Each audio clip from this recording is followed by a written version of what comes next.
Hello everyone, welcome to Elite Engineer. In this video, we are going to see the power sector value chain.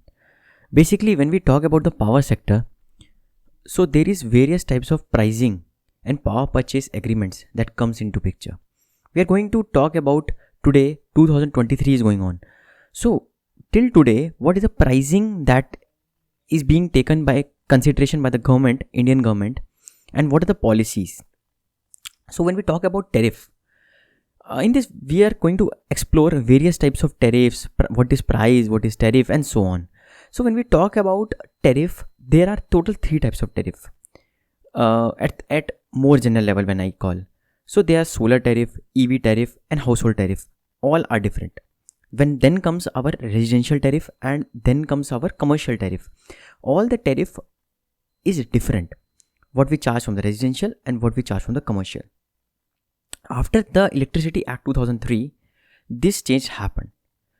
Also, I would like to justify that today in Indian power sector aspect, we have total 6 Ministry of Power Sector. This is only in India that we have a 6 ministry in power sector. How? It's Ministry of Environment and Forest, 1. You can note down if you wish to, although we will going to see in the upcoming slides also in more advanced way. The total, there are 6 ministries in the power sector, right?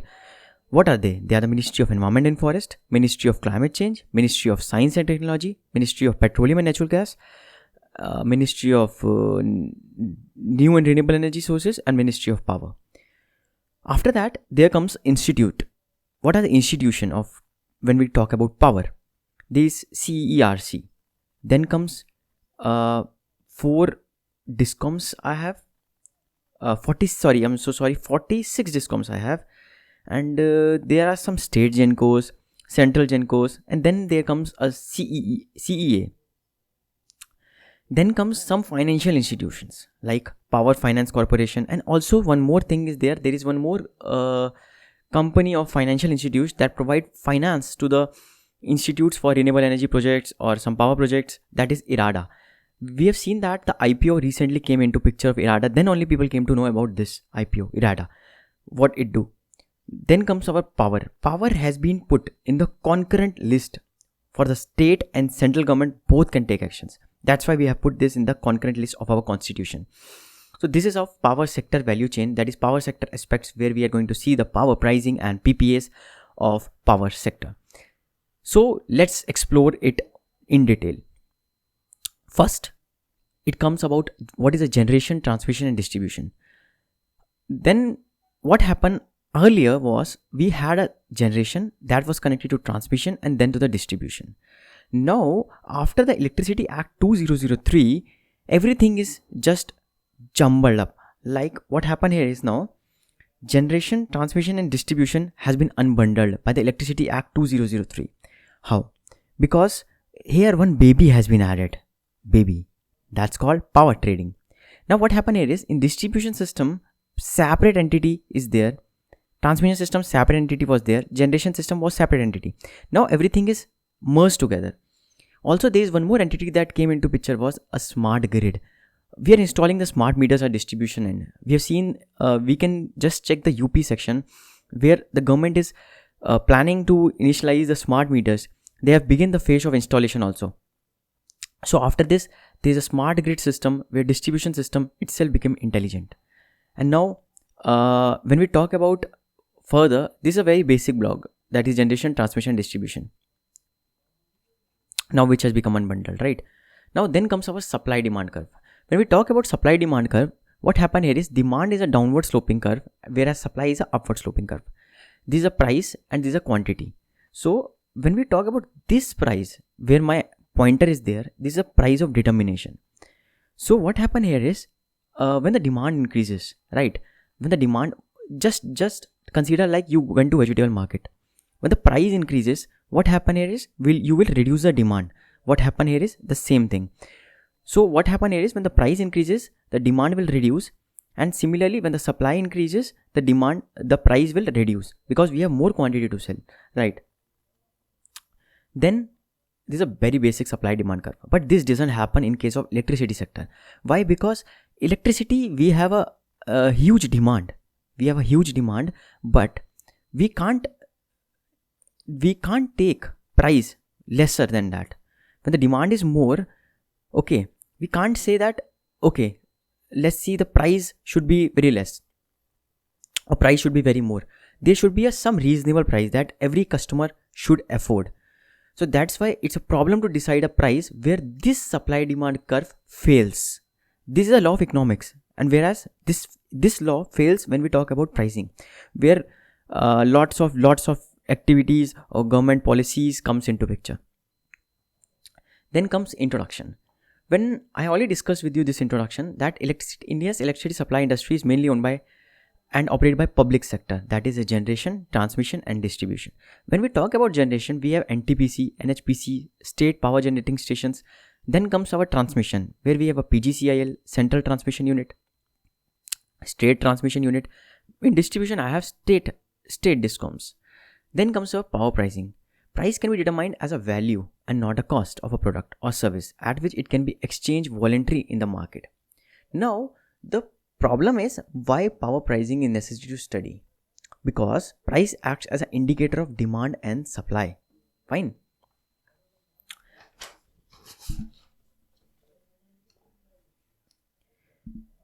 So, whenever we talk about the power pricing, I already told you that it's not a cost.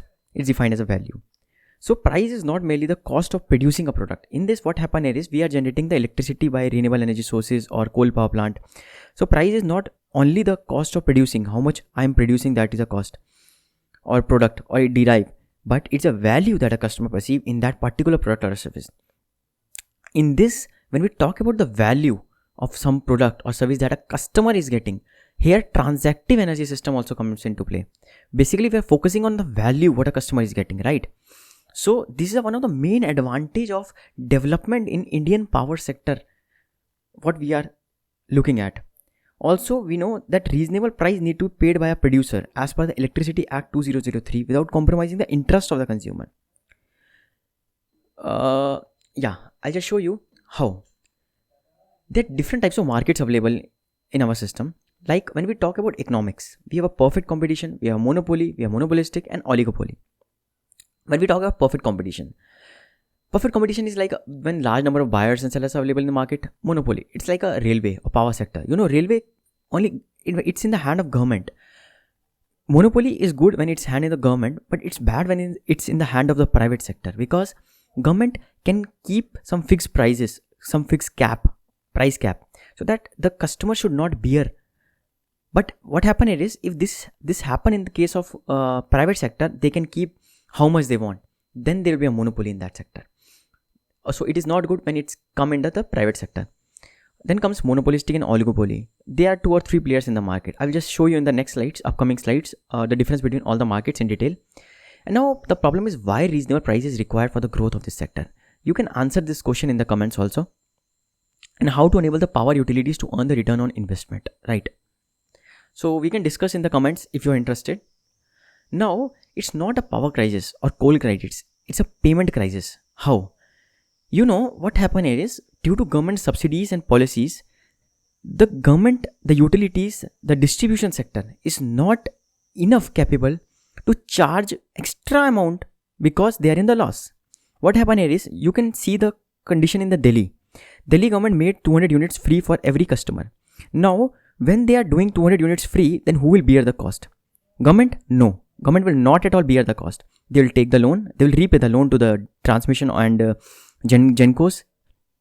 And then after some years, that amount will come, the burden will come on the customer itself. Now, if they are charging 4 rupees, 5 rupees, 7 rupees, 8 rupees to the customers, after some years, maybe after 5 years to 10 years, the price would be doubled. Maybe 14 rupees per unit, 20 rupees per unit. If they're charging 14, then it will be doubled, 28 rupees per unit. So what happened here is, when you talk about discoms, then the power distribution companies are predominantly owned by the states, right?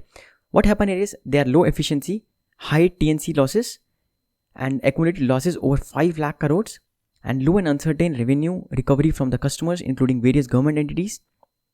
Now, I already told you that the price is very less, so they're not able to recover the amount. What they have to do, they have to take the loan from banks, and then they need to repay on interest basis, and then again the loan, and this process continues. That's why the power sector is in loss today.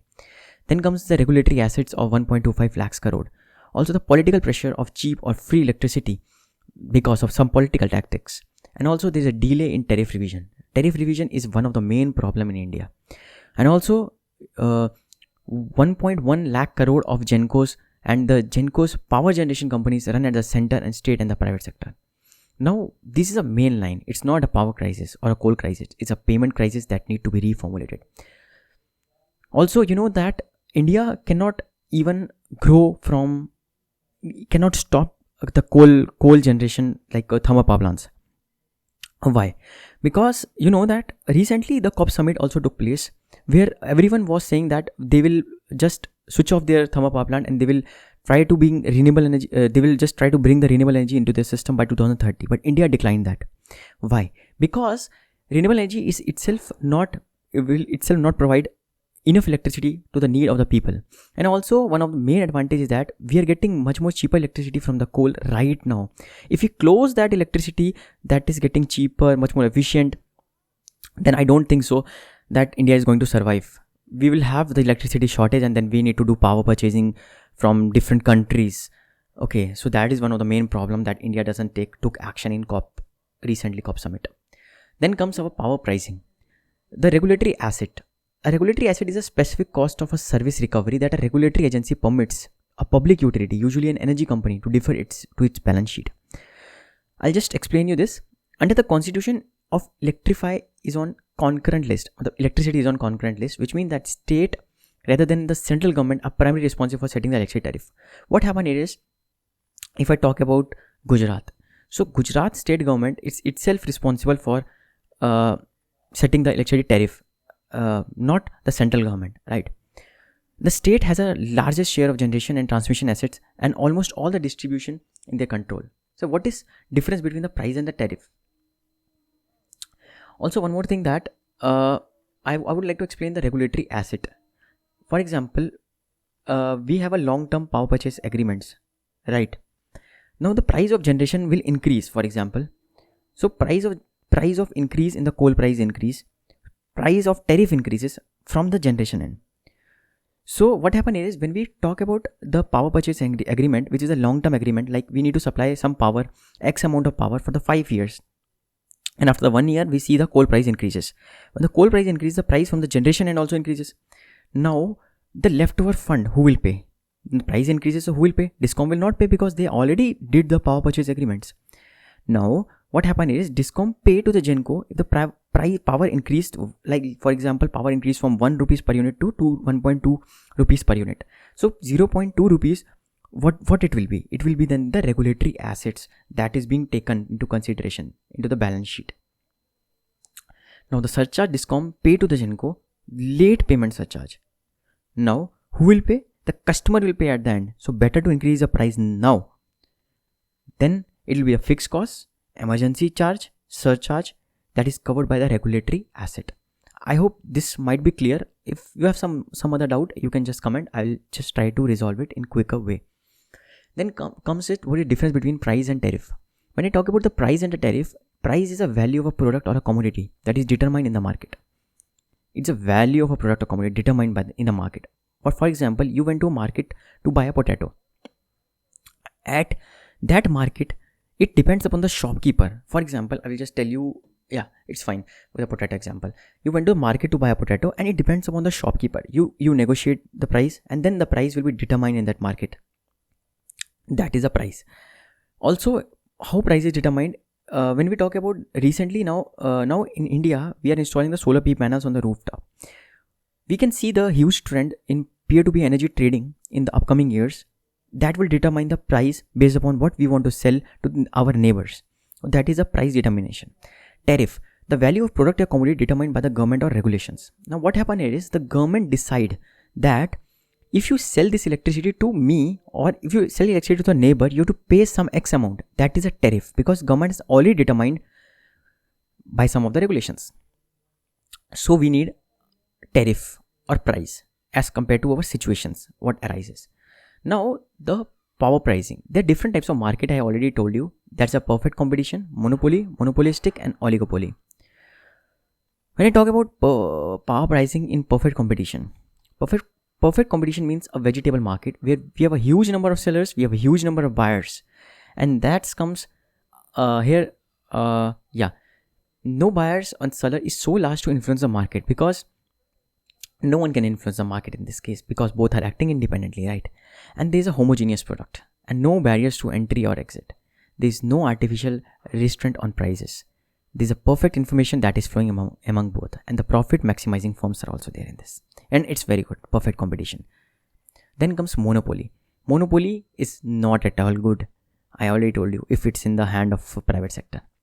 There is a single producer that is supplier of the product. For example, let's consider some private entity, Reliance or Adani, occupied in the power sector. So they can charge any amount whatsoever they wish. But if the government is in the sector, they have a control on the prices. That's why. Hence, the price is said to be set by the monopolistic. Faces no competition because of barriers to the entry. High entry cost, because if we want to sell the electricity, we want to just set up the transmission lines, and we want to set up the gencos, then we want to set up the large power plants, and it requires high entry cost. There's some legal protection. For example, you need to there's some Bhopal gas tragedy also happened in the past, and there also some legal protection act came into picture. Lots of barriers are there when some person try to enter in some of the markets. That's why government has become little loose in case of they are allowing that private entities to come into this and make the price much more flexible.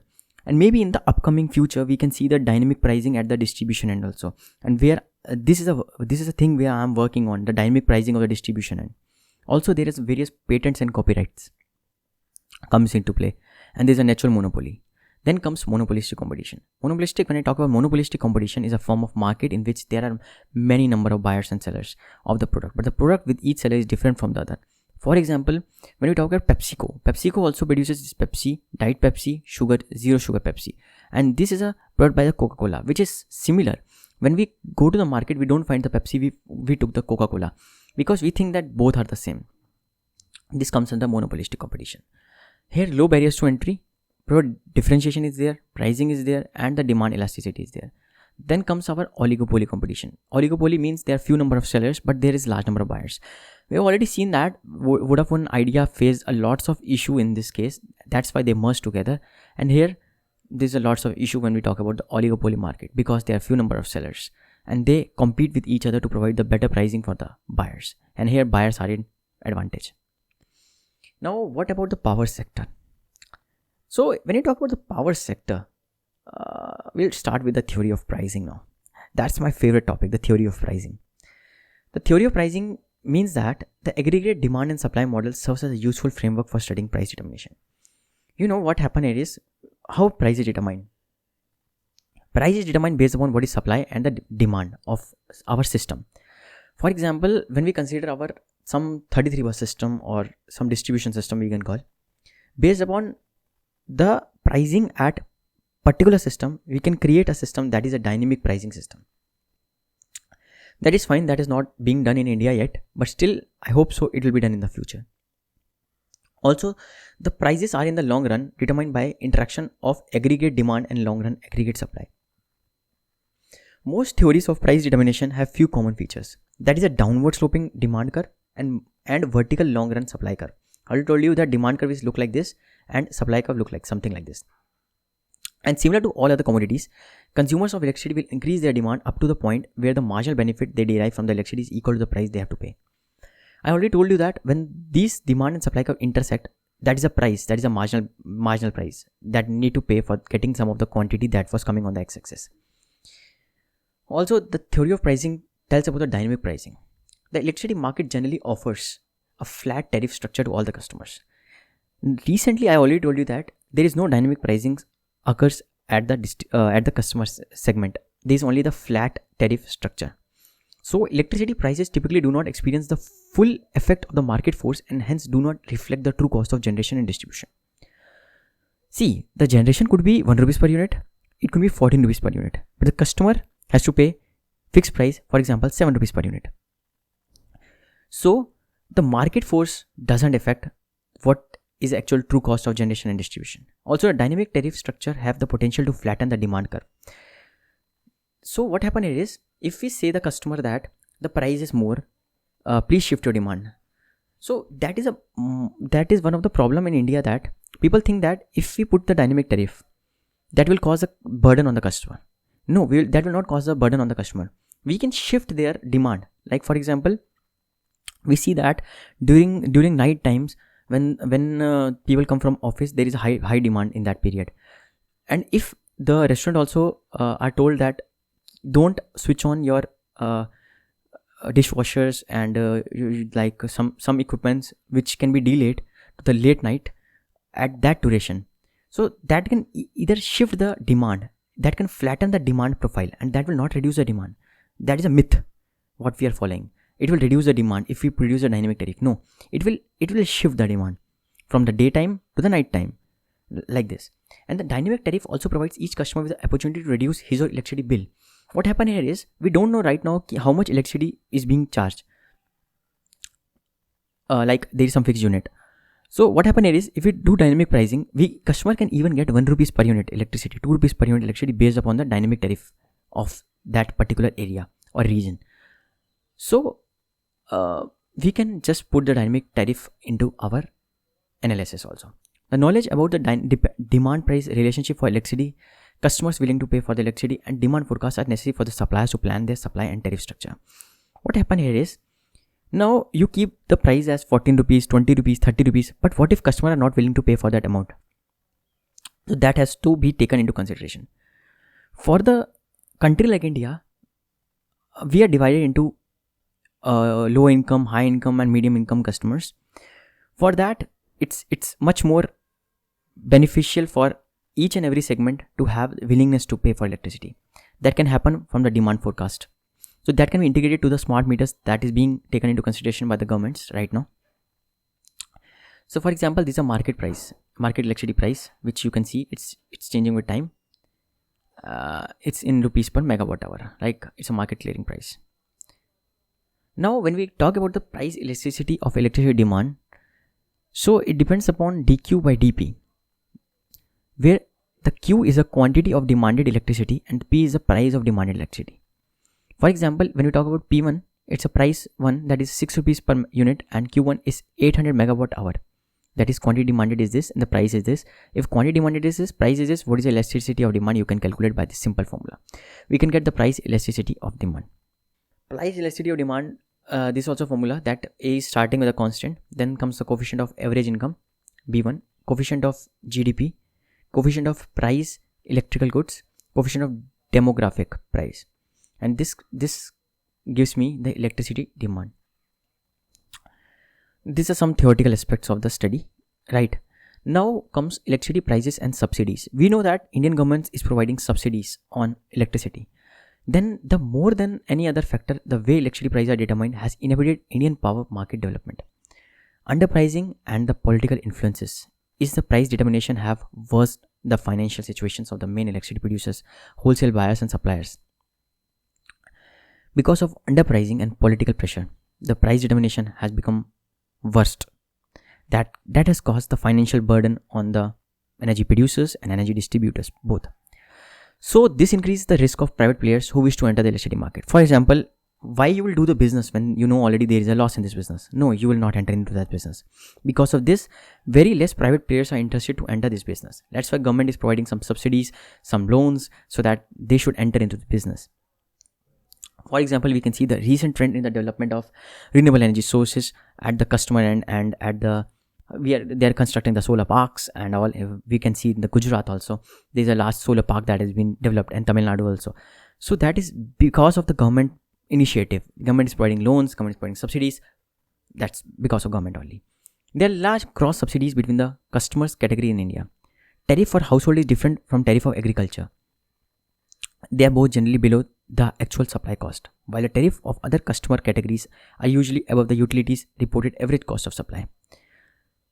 They cannot charge extra amount from the residential sector and agriculture sector because they are the backbone of this country. Okay, so that's why we are just saying the farmers to just use their agriculture pump basically in the late evenings or in the late nights when the electricity price is less and when the demand is also less. That can cause basically the optimal amount of generation to take place. Now, what is cross subsidy? When we talk about cross subsidy, there are some definitions that is being given by some of the various economists. That is, David Held. He told that defined as a cross subsidy as some customers are asked to pay less at the expense of the some or other customers for the same kind of goods. For example, I told you about the agriculture and residential sector. Residential, when we talk about residential and commercial sectors, let's consider. Residential is told to pay less as compared to the commercial sector. For example, have you ever thought that when we put the meter, when some shopkeeper put the meter, his reading, his bill come more as compared to what's the meter in the residential part? That's what we call as some customer has to pay less and some customer has to pay more for the same kind of goods what they're getting. Then Siddharth Sinha in 2005 explained the cross subsidy as a difference between the cost to serve and the tariff charged. Then comes Edwin in 1997 defines that if a firm produces two products, then it is possible that one product has a lesser price because of other product, as other product cross subsidize the first product because it cross subsidize one. Then comes Fizzle defines the cross subsidy as some or all the costs pertaining to one services are transferred to the other services. These very easy definitions, you can see the cross subsidies. Then comes the persisting market distortions. What happened here is the average tariff is given here for the year 16 and for the year 19. We can clearly see that the pricing for the commercial is more than the domestic and then the agriculture. Agriculture is less because you can see that the agriculture farmers are the backbone of India. You know that the potato price, if you buy directly from the farmer, it's very less. And when it reaches to the market, its price increases. Where the price increases from the middle segment, that the middleman increases the prices. Hence, this is a main cross subsidy you can clearly see from here. Domestic, first is commercial, then industrial, then domestic, and then agriculture has to pay the price. Same trend is following till date.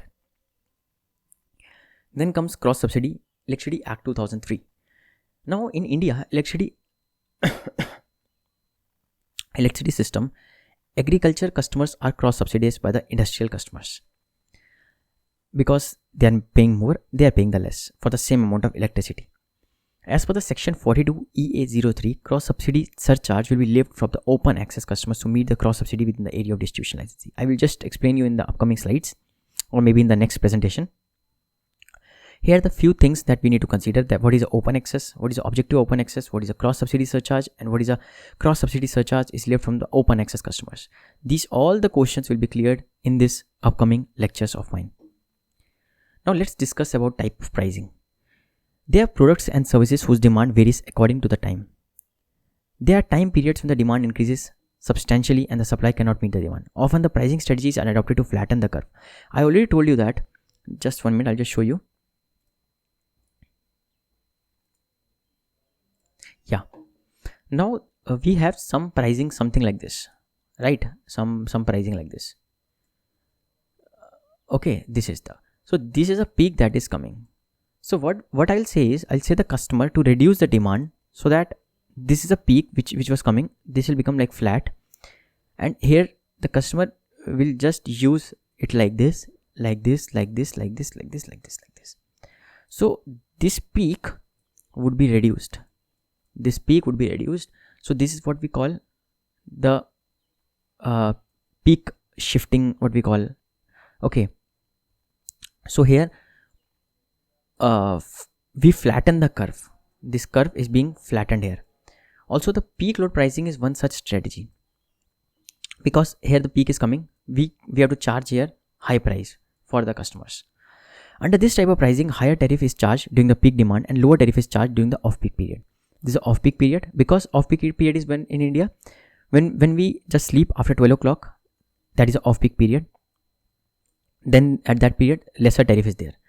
This often helps to shift the demand, reduces the tariff for the telephone. For example, in India, earlier what happened here was, today Jio came into picture. That is different. But earlier what happened was STD and international calls or in some national calls also was free during the night time, and all the lovers were used to talk in the late night late night because of lesser charge what they were doing. Because what happened here was, earlier I don't remember that, I think Reliance was there, or some other company, Vodafone or Idea was also there. Then they charged, like in night you can call infinite amount time at some particular point of time, like from 12 to 5 infinite amount time they can call for free of charge, and STD calls also. So everyone used to talk at the late night, and there the pricing strategy coming to picture, that is a off peak period, shifting the demand to the off peak period.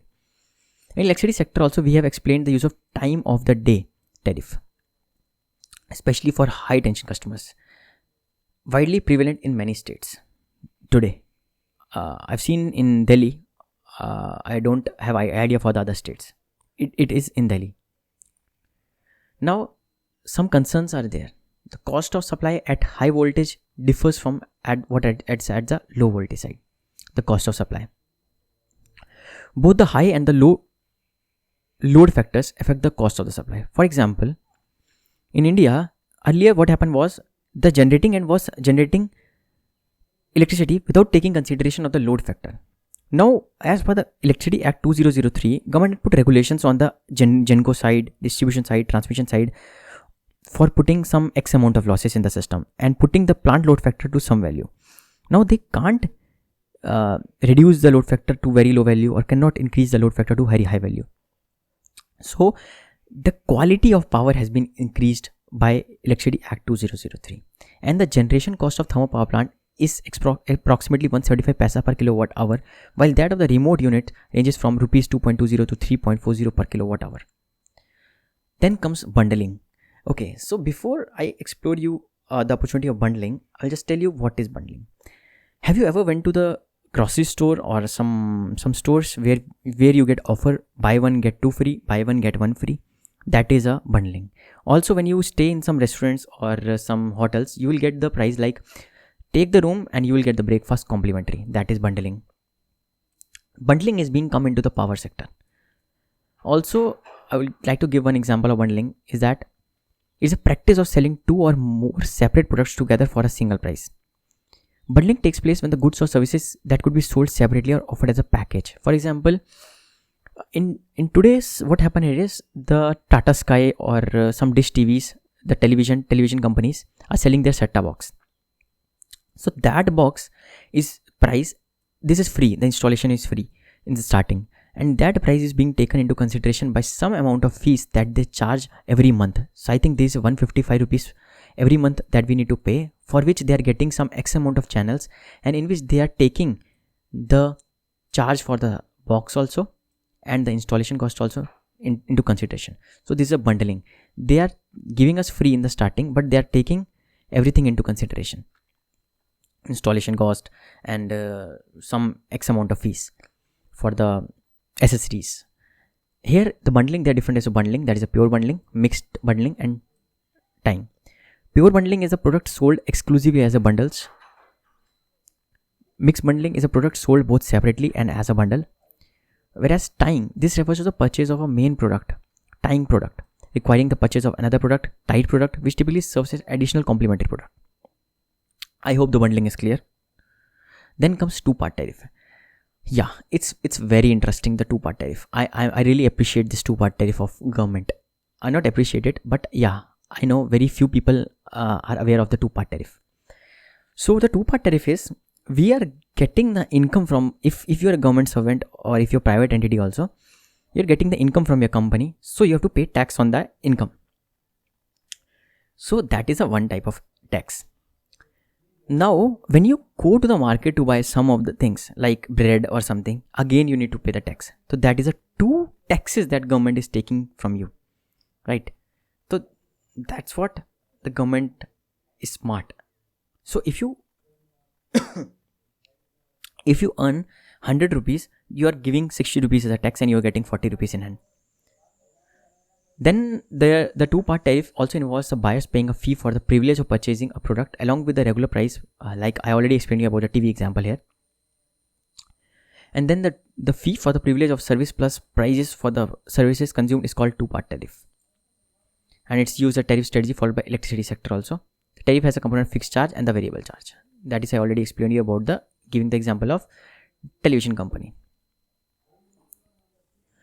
Then comes our regulations of tariff. There are various types of regulations. Why regulations of tariff or price is essential, especially under monopoly? There are a variety of methods for tariff regulation. The choice of method will be redirected factors like effectiveness of the method in achieving the tariff objective.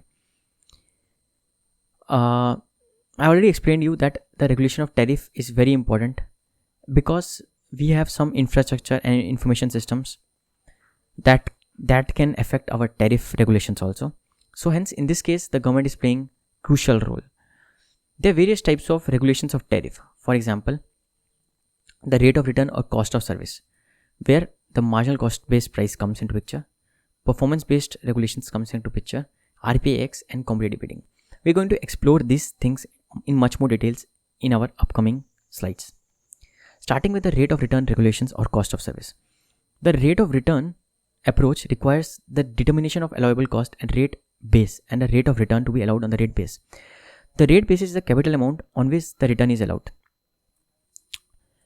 Hence, typically the rate basis represents the historic cost of assets employed, less accompanied depreciation of assets, and the data required for carrying the rate of return regulations on historical cost of investment in the Indian system, the gross block, together with the various costs incurred in the test year. You know that there is a 3% returns on equity is required to maintain the staff and OM and M expenses, right? So when we talk about Indian aspect, you can just see the 61 to 66 section of Electricity Act 2003, where the tariff structure is being taken into consideration, where the return on equity is 14% pre-tax and 16% post-tax, right?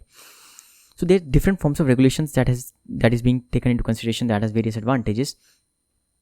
So it provides a stable returns on utility and conducted to making the future investments, and the method is unambiguous, generally making the use of historical data accounting. You can just read this it's very easy. Now the strengths of this form of regulations, like its simplicity, predictability, and also creates limitations. Once an investment is made, it tends to remain in rate basis and earns a return even if the investment becomes non-productive due to the future development, resulting in the standard cost. Since the rate of return and the rate of base are the two main variables in the determination of return in utility, the tendency to over-invest, a higher investment, higher the rate base, hence return to the investment. The process is backward looking. The end user pays the historic cost and there is no price signals regarding the future cost, and it's no conductive efficient use of energy. There are 3 performance-based regulations. Recent trends have been towards more light-handed regulations, that is, least interference by the regulators. PRB moves away from ROR methods. I think I'll just take these all slides into our next presentation. Also, there is a need for price cap regulations. Like there should be some price cap. Like it cannot be increased above this and it cannot decrease below this. That is what I have analyzed. I'll put the link in the description so that you can just see how the price cap is working, how the peer-to-peer energy trading is working in the pricing sector. Yeah, thank you for watching this videos. I'll just cover this in the next presentation. Thank you.